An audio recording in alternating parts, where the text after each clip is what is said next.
wedded husband, for better or for worse, for richer or poorer, in sickness or in health, till death do you part.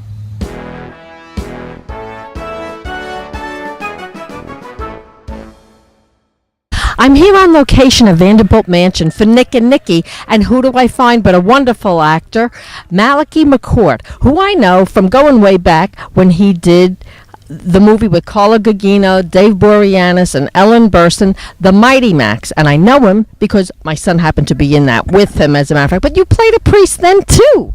I never stopped playing the priest. I think the last 8 roles I was playing one on in Oz. I played the one in All My Children.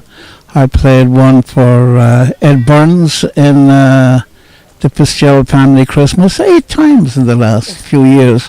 That's why I have my own suit now, my own collar, and I have given myself holy orders. You need one. So tell me something about your character, Nick and Nicky. Well, Nick and Nicky, he is a tipsy priest, and he's performing a gay wedding. And he's retired, but he is a little apprehensive about getting excommunicated or being damned to hell. But then, recently, in Ireland, it's the only country in the world where gay marriage is nationally approved of in Catholic Ireland by a large, huge majority of the people. About 65% of the people voted in favor of gay marriage. But this movie is a comedy, isn't it? A comedy mystery, right? Kind of a whodunit, I think. Yes, it is based on an old Nick and Nora movie of the 40s. So that is it. But it seems to me anyway that it's nobody's business who people marry. If you love somebody, fine, go and get married. It's only a contract. You can do that. And then I can do whatever I please as well, within the law. But I like what I do, and I'm writing, and I'm. So tell me about that. You're a published author, and you've won awards. Can you tell me something about the books you've written? Well, I wrote a memoir called Among Swimming, and that made the New York Times best-selling list. I wrote another one, which did extremely well, singing my hymn song. And then I wrote a history of Danny Boy, history of Ireland, a thing on Bush, which was not too complimentary, and 8 books. So I found that, although I'm not educated, I used to think that was a qualification for writing books, but it's not. All you have to be is a good storyteller. Yes, you have to be a good student of life, I would imagine. Oh, how many more days do you have of shooting this terrific film? I'm done. You're done. Oh, am I lucky that I caught you today? Just had the one day performing the gay wedding ceremony, and that is it. So there's 2 people going off into the world. And you did it magnificently, and I thank you for taking the time. And we caught the sun before it went down, and it all worked out beautifully. Thank you so much. Great, lovely to talk to yourself. Good to see you again. Good to see you again. Give my best to the lad. I will.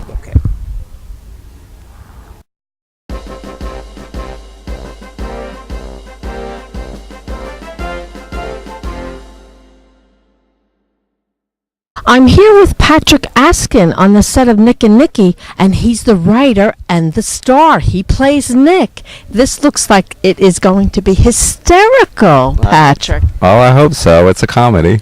Yeah. Now, how long did it take you to write this?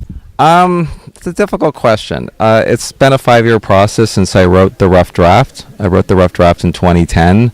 So off and on that summer, and then I did like a couple readings, and then you go back and do rewrites. So I would say the script was in a good form after a couple years off and on. Yeah. Then we did a series of staged readings to get interest, and we had people howling with laughter, and that's when I knew, okay, we got something. It's a journey. Now, what was your inspiration for it? Because it's a comedy, but it's also a murder mystery. Was that your intention when you started writing it, or did it take a turn somewhere? No. This is a complete reworking of a famous film from the 1930s. Is it Nick and Nora? Yeah, it's not a remake. Okay. But it's based on that concept. So I thought, and I love classic Hollywood comedies from the 30s and 40s because they're witty and it's all about banter. And as an actor, that's what I like to do, and I've done plays like that, and they really don't make movies like that anymore. So I decided I'm going to make a movie like that, and that was my inspiration. So I thought if I make them a gay couple, that makes them contemporary, Yes, instead of just trying to absolutely. recreate the feeling of the 30s. So basically, Nick and Nicky live in their own 21st century Art Deco world of their own creating. Is it completely realistic? No. But was Sex and the City realistic? No. Was it fabulous? Yes. And that's all that matters. So, yeah. So, And now, how did you secure this fabulous location? We're at the Vanderbilt Mansion, and you also got terrific talent through Donna McKenna. So those are two key things when you're making a film, right? right. Well, casting, of course, is key. And Martin Scorsese once said that, the key to a great movie is casting. So you get really great actors, and Donna's been amazing. The location was difficult because this is the finale of the film. This is the climatic wedding scene. These characters are rich. I needed a spectacular location. And I had a house in the Hamptons secured, but that fell through. And my stylist is friends with Consuelo Vanderbilt, and she had filmed a music video here. So she arranged the whole thing, and I met with the museum, and they've been amazing. And we've had 2 spectacularly gorgeous days for this, so everything looks incredible. Yeah, it is. I mean, the setting is beautiful, the weather is terrific, and you've got it all going on now. So let me ask you, did you have, that seemed to go smoothly, did you hit any bumps in the road along the way? Bumps? Landslides? I've had earthquakes, potholes, what are those things where the Speed bumps? No, when the house just falls and oh my God, I've had so many obstacles and calamities including the right before the shoot. Where we lost a key crew member due to a medical emergency, and it threw the whole thing into a tizzy. So I have to star in it, but I'm also the producer. So I had to take care of all these details, and I probably put out about 800 brush fires in the last few days. But you know what? We did it. It's a lot of hats, and I know I was just speaking to DEBORAH TWISS earlier, who writes, and she's an actress, and she's a producer, and she's just acting in this, and she says, "Wow, this is so easy when I just have to act." Isn't it the truth? Well, that's interesting, because the only reason I wrote this is because I love to act, and I wanted to create a role for myself, and I didn't plan on producing when I wrote it. And then I realized a couple of years ago, if I don't produce it, it's not going to get made. But weren't you in Celebrity Ghost Stories too? Yeah. I mean, I get work, but I never got like a big break. And so I realized the only way I'm going to get a lead role in a film is to create my own. And a lot of actors are writing their own material now. So it's very popular now. Producing isn't easy.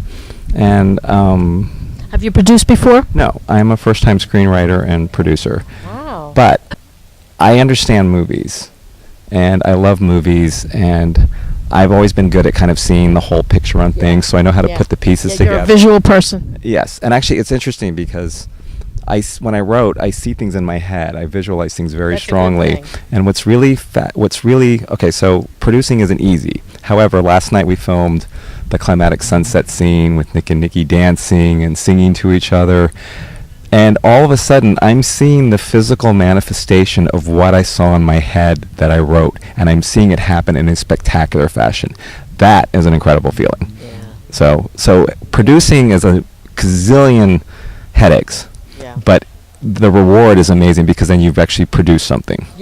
And you know that you've got it the way that you want. Sometimes you can't exactly describe what it is because you're the one with the vision. Right, and I'm a perfectionist, and I've had a little at loggerheads with my crew at times, and my director, and people are like, okay, you're a little maybe obsessive. I don't think I'm obsessive. I'm a perfectionist, and I want things to be just right because this is a small independent film, but it needs to be perfect.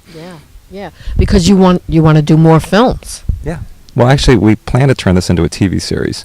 A lot of people who read the script and read the stage readings, they said this would be really good. So you're really getting a lot done on a limited budget. So let me ask you, where are you going with the film from here? Well, we need to finish it. So we've been doing it piecemeal as I raise money. So I need to raise more money. We're talking to investors, and hopefully after this scene that's going to be so incredible, I think it'll attract more people. And I want to get all principal photography done by early 2016. And I don't know if I'm going to do the festival circuit or not because of the gay thing and marriage equality and all that. It's very timely right now. And I've written a movie where the lead couple isn't gay, they just happen to be gay. And I think audiences are ready to embrace a couple on a mainstream level that is a gay couple. The last comedy that I can think of where the two leads were a gay couple was The Birdcage, which was a long time ago. That was a long So time I ago. think, I think this thing is going to appeal to a very broad audience, mainly because it's fun. Yeah. I did a big benefit up in Westport, Connecticut, with Sean Young, who stars in the film as well, and she's amazing, by the way. And we played some of the scenes to a very heterosexual audience. They were howling with laughter. They loved it Yeah. because everyone came up to me beaming and they said, "This is fun." Yeah. Funny is funny. So is there a website where somebody can find out more? You can go to nickandnickythemovie.com, or you can email patrickaskin@gmail.com. Thank you. Thank you so much, Patrick. Thank you. I'm here now with Tyler Hollinger, and he plays the role of Preston. I Indeed. love your outfit. Hey, thank you very much. This is Preston's signature glasses, and this is a custom blazer. So you're not only an actor, but you're a writer, right? Because I saw you in Trust Me, I'm a Lifeguard, which was very funny, a comedy. And here you're in a comedy again. It's a comedy mystery. You want to tell me something about the character of Preston? Yeah, actually, Preston is kind of the villain in the film, so it's always nice to play the baddie once in a while. He's the news reporter who spreads a lot of dirty gossip during the course of the film, and comes to quite the climactic ending, if you ask. Yeah, well, we don't want to know that. We can't give anything away. So did you have to do any kind of research, or did you have to stop being a bad guy in real life to get ready for your character?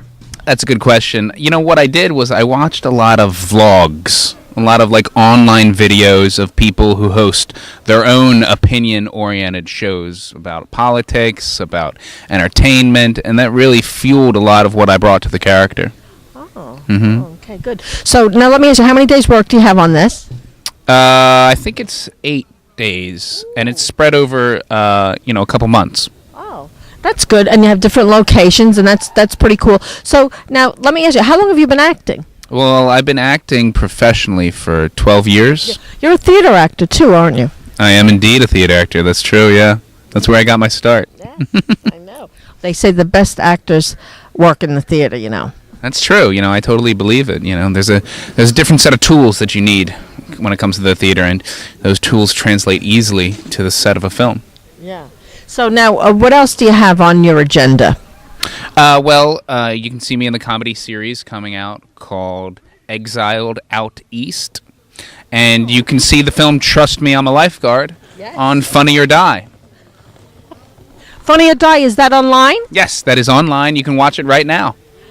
Oh, that's very cool. That's very cool. So do you have any words of advice for somebody that wants to get into acting, doesn't know where to start, and, maybe they've had they've had a few doors slammed in their face? What would you say to them? Quit now? No, that's a good question. What I would say is no matter where you are, no matter what you're doing, no matter who you're acting for, act great. Just do the best job you can, no matter where you are, whether you're in an audition room, whether you're acting in a school play, whether you're rehearsing things with your friend. Do the best work you possibly can, and people will always remember that. What about if you're an extra? Do you think that people, if they're an extra, do you think that they can get recognition? Well, an extra, you're an extra. That's what you sign up for. So you won't be able to be moved up on set. Those decisions are made in pre-production. But what extra work will help you do is learn how a movie set works. What's an AD? Who's a line producer? What action and cut mean? What roll sound means? These terms are important to know, and just being on set will allow you this familiarity. Now, the name of the show is Stage, Screen, and In Between. Is there something that you like to do in between your movie roles and your stage characters? There is, actually. I'm the owner of High Life Productions, which is an event planning and producing company. Ooh. So we produce... Do they have a website? They do. HighLifeProductions.com. You can go check us out. We have produced events for Donna Karen and for Marc Jacobs. We've done Garage Gurus. Nice. And we do 2 parties every year that you can come to. Secret Summer and Secret Winter, which are farm-to-bar mixology-based cocktail festivals. Oh, that's very cool now. And you can Google Secret Summer NYC to get all the details. Oh, very, very cool. That's very interesting. And that ties in with entertainment, definitely. That is entertainment. Yeah. Right? You want to spell the name of that website, please? Yeah, sure. It's highlifeproductions.com and secretsummernyc.com. Great. Thank you so much, Tyler, for speaking with me. And I love your character already. And Nick and Nicky. Awesome. Thank you. How appropriate that we're on Vanderbilt property, because I am with acting royalty right now. I'm with the amazing Sean Young. Sean, you had a busy day filming, and I appreciate you taking the time to speak with me. Sorry we got a truck going by, but we're all unwrapping here because, as you can see, the light is going down, and we just finished up our show called Nick and Nicky, starring Patrick Askin, myself, Ian Witt. Yeah. And he plays my son, and a lot of other people that have Deborah Twist. A lot of other people have become recognizable over the past couple of years. And the name of it is Nick and Nicky. Now, you play the mother of the groom, you played Nick's mom, Gloria?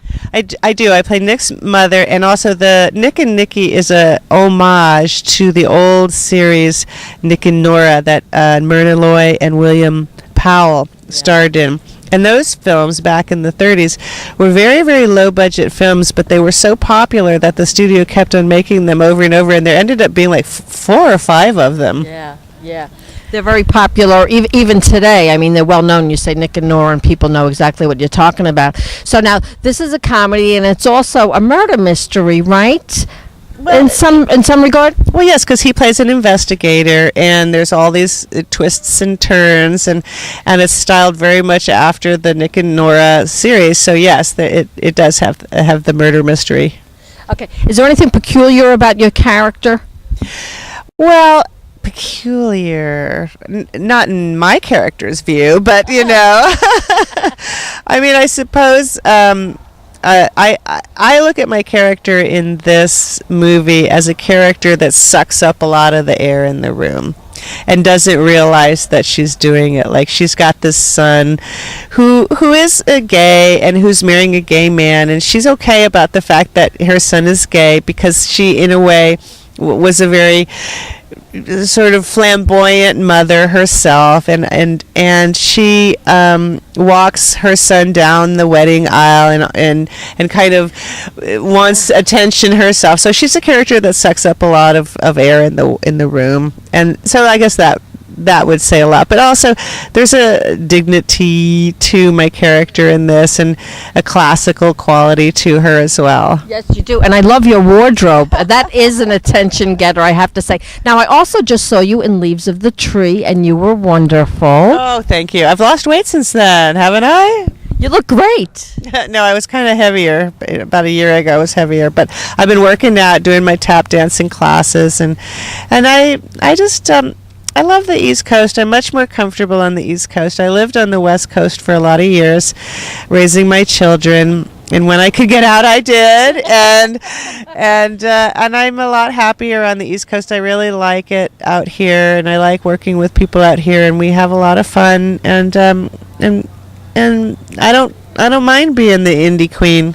Yeah, it's a different vibe in New York, isn't it? I've been to California, I haven't lived there, and everybody's an actor. At least in New York, there's some people that are actually businessmen. Yeah, that's right. Yeah, I'm an actor / waitress.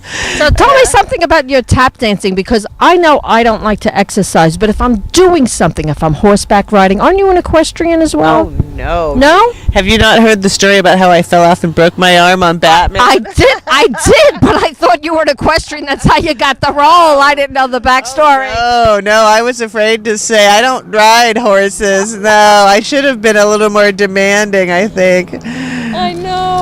But so tell me about the tap dancing. Have you done any roles that you've been able to use that? Because they say, do what you love and the role will come to you and you can incorporate it. Did that happen yet? Well, that hasn't happened yet, but what I did do is I returned to my tap dancing, and I take like 3 classes a week in the city, and it's making me stronger, and I like that. And I don't do it for an outcome. What I do that for is to make myself happy, and that's the only reason I do it for. Or I could call it my anti-Alzheimer's medication, because you have to concentrate. you really do have to think when you're trying to remember a combination, and that is challenging for me, and I really enjoy it. And I've been tap dancing since I was 19, and I'm 55 now, and I've gotten pretty good. And if it is meant to be that I should be in a show where I can use that talent, hopefully that will take place, and there's no better place for that to take place than in New York. Okay. Well, the name of the show is Stage, Screen, and In Between. So we know that in between you like to tap dance. Is there anything else you like to do? Is it traveling, knitting? What else you got? Honestly, the thing I really, really love the most is, and I know this sounds really corny, is taking care of my kids. Now, one of my kids is 20 and lives in Boulder, Colorado now, and I don't get to take care of him anymore, and he's taking care of himself, and I'm adjusting to that, but I still have my 17-year-old at home who's a senior in high school now, and I take a great deal of pride and joy in taking care of him.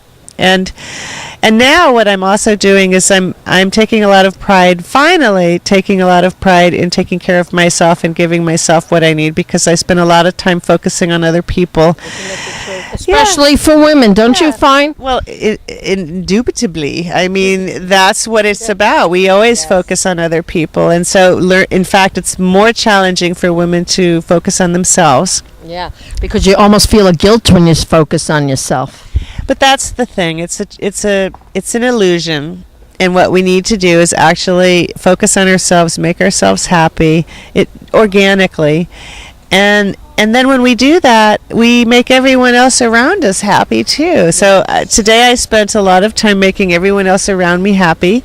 And by doing that, I actually made myself happy as well.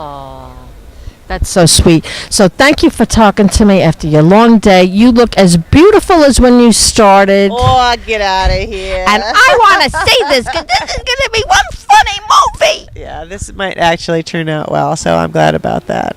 All my best to you. You too.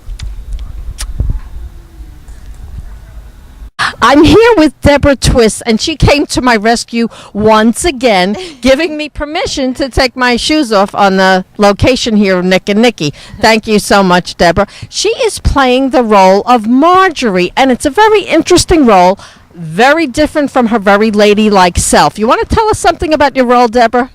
Yes, I'm a very intense feminist detective who is tough and rough and will defend the honor of her fellow policemen. And it's a lot of fun being the tough chick. Yeah. So now this is a comedy, which is something that you've kind of been getting into lately, because you just were nominated for Best Actress at the Golden Door International Film Festival for Last Taxi Driver, right? Right, Debbie Markowitz's film. Yep. Yep. And you mentioned another comedy that you did, didn't you? Was there another one? Well, there's this. There's this, Nick and Nicky. And actually, Gravity was a comedy. I played a penal enhancement specialist. That's definitely a comedy. Yeah, that's pretty funny. So tell me, was this difficult for you to play this role? Was it a stretch? Well, I mean, not completely, because I grew up with little brothers and always played with boys, and I'm more like the rough and tumble, really intense kind of girl who I love running, and I love working out with kettlebells, and I don't mind getting sweaty and working hard, and so I'm drawing on all of that part of me, like the strong part of me, to just take care of this character, Margery. One of the things when I got the script, she was described in a very different way, and the casting director, DONNA McKENNA, was like, Deb, I know Deb can do this. I know Deb can do this. And I looked at the script like, that's not exactly the character description of me.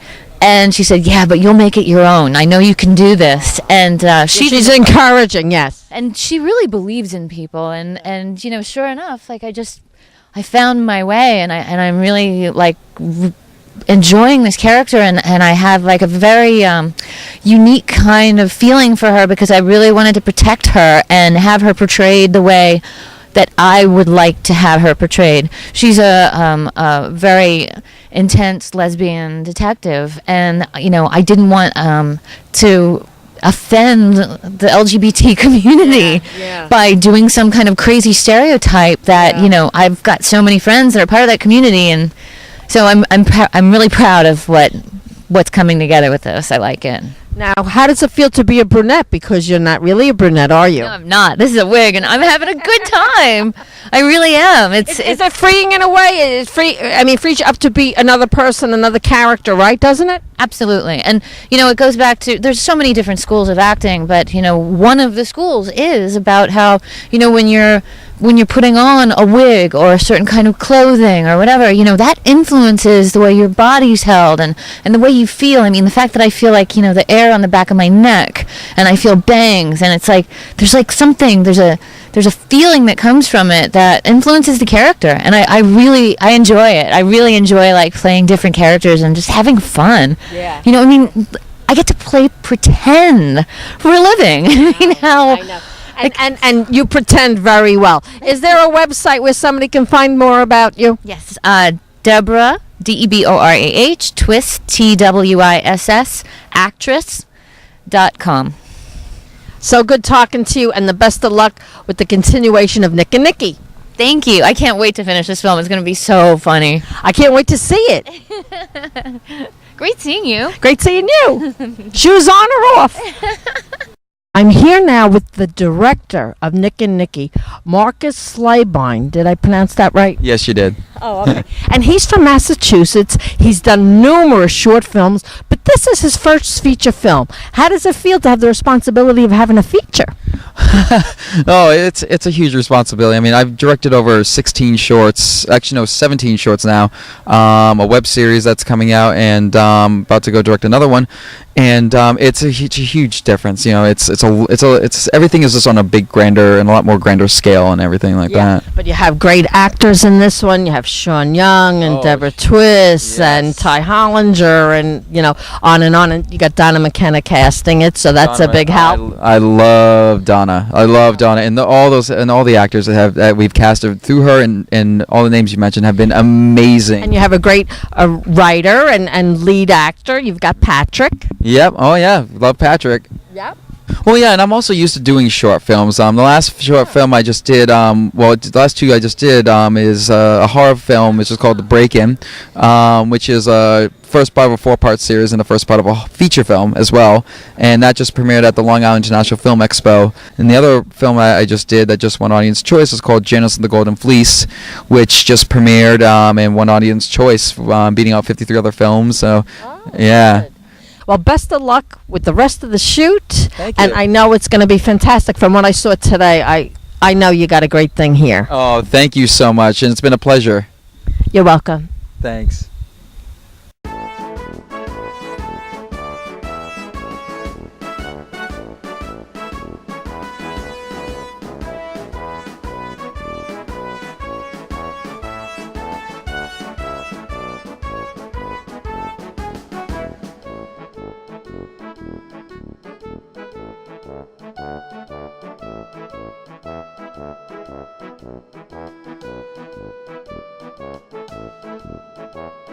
Thank you.